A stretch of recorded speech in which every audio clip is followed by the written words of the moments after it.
Vanessa told her younger sister Beauty the next morning. They were in the kitchen, Beauty on her phone scrolling, Vanessa frying plantain.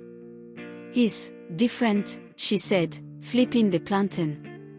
Beauty looked up. "Different how?" "Like husband material different." Vanessa rolled her eyes. "I beg rest. It's not that deep." "But you've been smiling like a teenager since last night," Beauty teased. "That one no be ordinary vibe."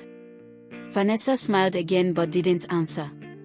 She didn't want to admit it yet, not even to herself. Their first date came 3 days later. A cozy place on the island. Nothing fancy, just clean and quiet.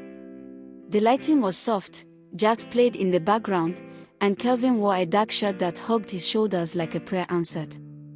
Vanessa did what she did best, talk. She told stories, teased the waiter, cracked jokes about her worst dates. Kelvin mostly listened, occasionally adding one-liners that made her laugh harder than expected.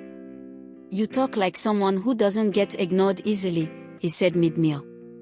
Vanessa raised a brow. "Because I don't." They both laughed. He liked her energy. She liked his eyes. The next day, they went shopping. It wasn't planned.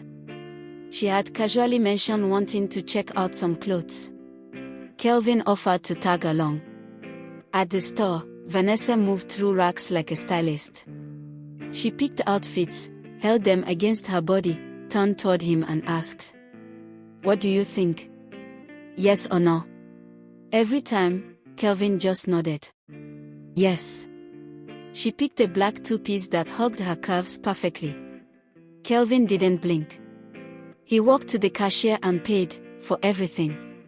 Vanessa stared at him. "Are you serious?" He smiled. "I don't like wasting time on things I'm sure about." That night, they had their longest call yet. The moon was out. Lagos traffic could be heard in the distance. Kelvin said something that made the conversation take a different turn. "You ever think about marriage?" Vanessa froze. It was the first time he hinted at something deeper. She laughed nervously. "It's too early for that, don't you think? Let's not spoil the mood." He paused. "Fair enough." But the way he said it was quiet. Too quiet.